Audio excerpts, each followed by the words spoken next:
मैं divine soul rummy, आप सबका स्वागत है हमारे चैनल पे। आज का विषय है गणेश चतुर्थी। आप सबको पता है गणेश जी का जन्म के बारे में। माता पार्वती को एक दिन इच्छा हुआ, उन्होंने एक गणेश का मूर्ति जैसे बनाया, उनमें प्राण डाल दिया था। उसके बाद माता पार्वती ने स्नान के लिए जा रही थी, क्योंकि शिव जी बहुत दिन तक घर पे नहीं था। सो उस दिन शिव जी आ रहे थे और माता पार्वती स्नान करके साज श्रृंगार करके तैयार होना था। तो उन्होंने उनके पुत्र गणेश को बोला, बेटा मैं तुमको एक छोटा सा दायित्व देती हूँ, तुम कर सकोगे? तो बोला, हाँ माँ मैं कर सकता हूँ, बोलो क्या करना है। बोले, बेटा मैं स्नान के लिए जा रही हूँ, यहाँ पे ये द्वार में कोई प्रवेश नहीं करना। तो बेटा ने बोला, इतना ही माता? बोले हाँ। बोले हाँ मैया, मैं किसी को यहाँ से जाने नहीं दूंगा। तो अचानक शिव जी आ गया, इतना दिनों के बाद घर वापस आया। तब गणेश बोल रहे थे, आप अंदर नहीं जा सकते, मेरे माँ अंदर स्नान कर रही, मैं आपको अंदर जाने नहीं दूंगा। मगर शिव जी बार बार बोल रहे थे, मैं उनके पति हूँ तो मुझे अंदर जाने दो। मगर ये गणेश जी तो चट्टान के तरह खड़े हो गया। वो किसी भी उपाय किसी को अंदर नहीं जाने देगी, कुछ भी हो जाए, माँ का आदेश उनको पालन करना है। सो जब वो लोग बहुत समझा रहे थे, शिव जी के साथ नंदी जी सारे गण उनके साथ थे, बहुत समझा रहे थे, मगर ये गणेश जी हिलने वाला नहीं, एक धागा भी नहीं हिलेगा। माँ का ऑर्डर है, आज्ञा है, किसी भी इंसान ये द्वार क्रॉस नहीं करना, ये द्वार में अंदर प्रवेश नहीं करना। सो बहुत युद्ध हुआ, नंदी जी के साथ सारे गण के साथ बहुत युद्ध हुआ। लास्ट में शिव जी के साथ भी युद्ध हुआ, और वो युद्ध में शिव जी गुस्सा में आके त्रिशूल छोड़ दिया और गणेश जी का सिर धड़ से अलग हो गया। जब पार्वती जी बाहर आके चीखा चिल्लाया, रोने लगा, ये तुम क्या कर दिया, मेरे बेटा को मार डाला। और शिव जी बहुत बार बोला, मैं बहुत उसको समझा रही थी, वो सुन नहीं रही है, इसके कारण युद्ध हुआ, ये इससे सर्वनाश हो गया। तब माता पार्वती ने बोला, किसी भी करके मेरी बेटा का सिर जोड़ दो, वरना मैं मेरी भयंकर रूप में आ जाऊंगी।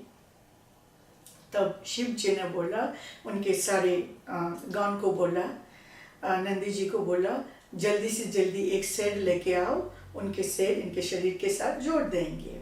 मगर उस समय एक हाथी का, छोटा हाथी का जन्म हुआ, और वो हाथी मिला, तो वो हाथी का सिर लेके आया, और वो हाथी के सिर गणेश जी के शरीर से जोड़ दिया। इसके कारण गणेश जी का शरीर आधे मानव का है और आधे एनिमल्स मीन्स जानवर का है, हाथी का है। बहुत सारे लोग बोलते हैं, एक कैसे पॉसिबल है, एक देवता होके आधा शरीर मानव का है, आधा शरीर जानवर का है, कैसे पॉसिबल है? बहुत कुछ पॉसिबल है। मैं आपको बता दूं, ये गणेश जी महागणेश के अंश है, और ये रिद्धि सिद्धि भी महागणपति का ही अर्धांगिनी है। सो आप ये सोचेंगे, गणेश जी आधे मानव आधे एनिमल मीन्स जानवर है, इसी तरह हनुमान जी भी हाफ मानव हाफ आधे मानव आधे एनिमल है। इसी तरह बहुत सारा इस तरह का देवी देवता थे 2000, 4000, 5000, 6000 साल पहले। आप सोचेंगे तो आज क्यों नहीं होते, आज बहुत कुछ नहीं होते, इसके मतलब नहीं है 5000 साल पहले जो हुआ वो सब झूठ है, नहीं।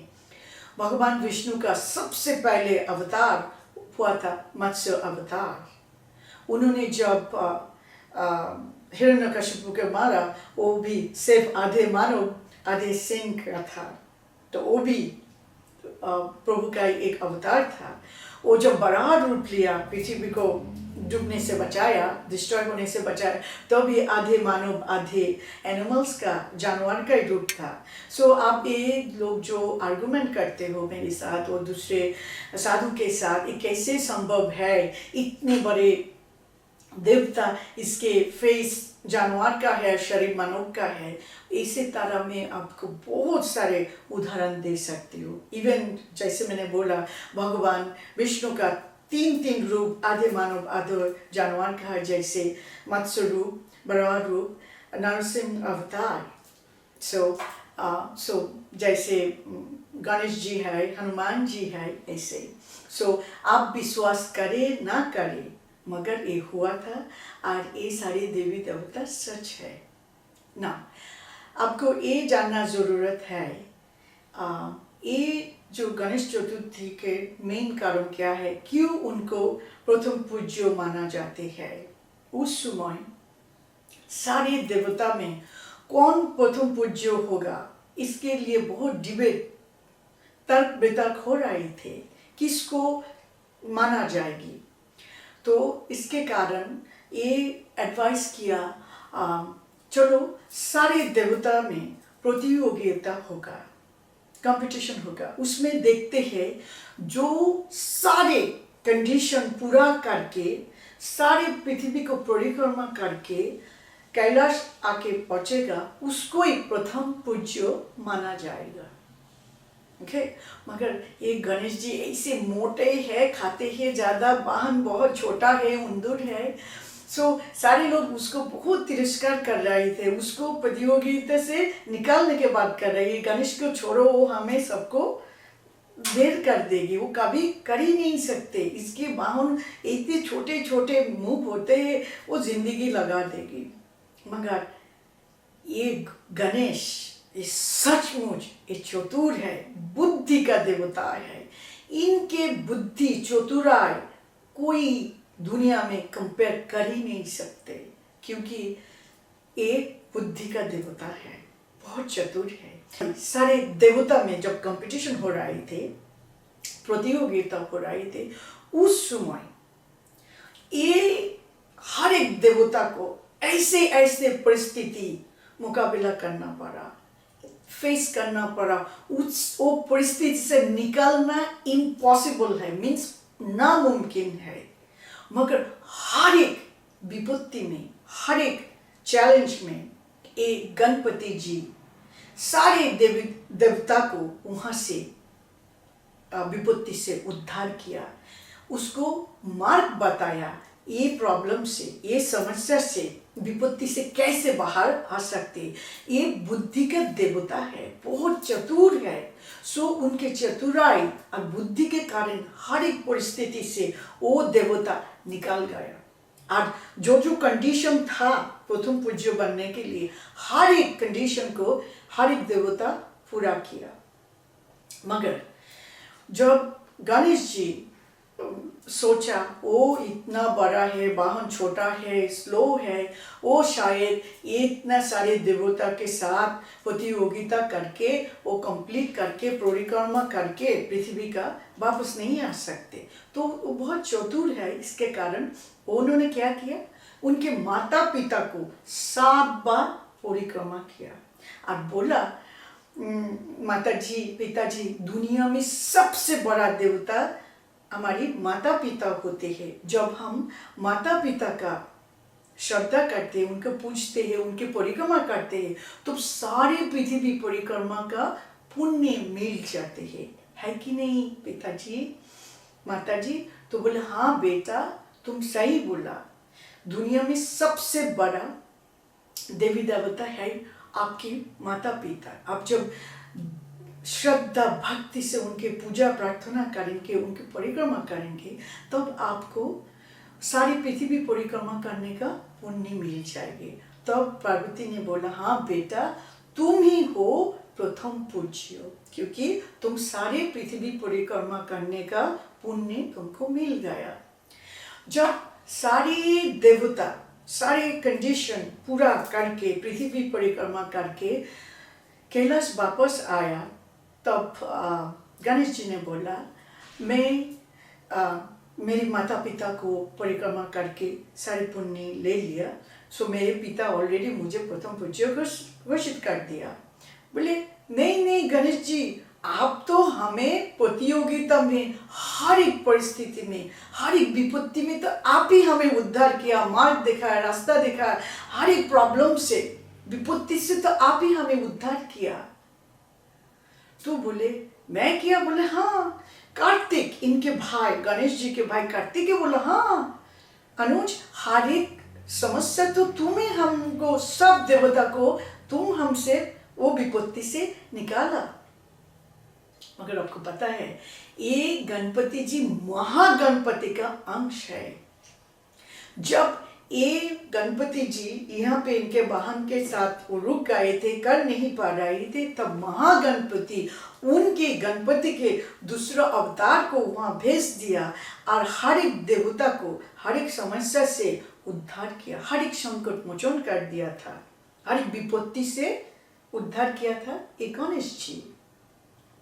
तब सारे लोग आश्चर्य हो गया, यहाँ पे गणपति ने अपने माता पिता को परिक्रमा किया, वहाँ पे गणपति ने हमारी हर एक समस्या का मार्ग दिखाया, हर एक समस्या से निकाला। और सबसे पहले गणपति आके कैलाश पहुँचा। तो इसके कारण आप देख सकते हैं जो माता पिता के पुण्य मिलते हैं उनकी सेवा करने के कारण, सो माता पिता का स्थान कितना ऊंचा भगवान ने दिया। हाँ, निस्संदेह गणपति जी बहुत ही चतुर है, बहुत बुद्धिमान है। जितना देवी देवता है सबसे पावरफुल है गणपति जी। इसके कारण शनिदेव खुद बोला जो गणपति का पूजा प्रार्थना करेंगे शनिदेव उनको कभी भी कष्ट नहीं देगा और उसके जिंदगी में शनिदेव कभी भी प्रवेश नहीं करेगा। मैं यही कहूँगी ये गणेश चतुर्थी के लिए आप लोग दिल से, श्रद्धा से, भक्ति से गणेश जी का पूजा प्रार्थना करो। ये जो आपको हर एक समस्या से गणेश जी आपको मुक्ति दिलाएगा, आपके उद्धार करेगा, आपके हर एक समस्या के समाधान ये गणेश जी करेगा और रिद्धि सिद्धि आपको हर एक मनोकामना पूर्ण कर देगी। आप लोगों को पता चल गया, सिर्फ माता पार्वती उनको बनाने के कारण ही ये नहीं है, प्रथम पूज्य बनाने का कारण है क्योंकि ये गणेश जी प्रथम पूज्य होने का सम्मान अर्जित किया, क्योंकि वो सबसे चतुर और बुद्धिमान देवता है। ठीक है, तो आप लोग गणेश चतुर्थी के लिए आपको सब लोगों को बधाई है। आप लोग अच्छा रहे, खुश रहे। God bless you.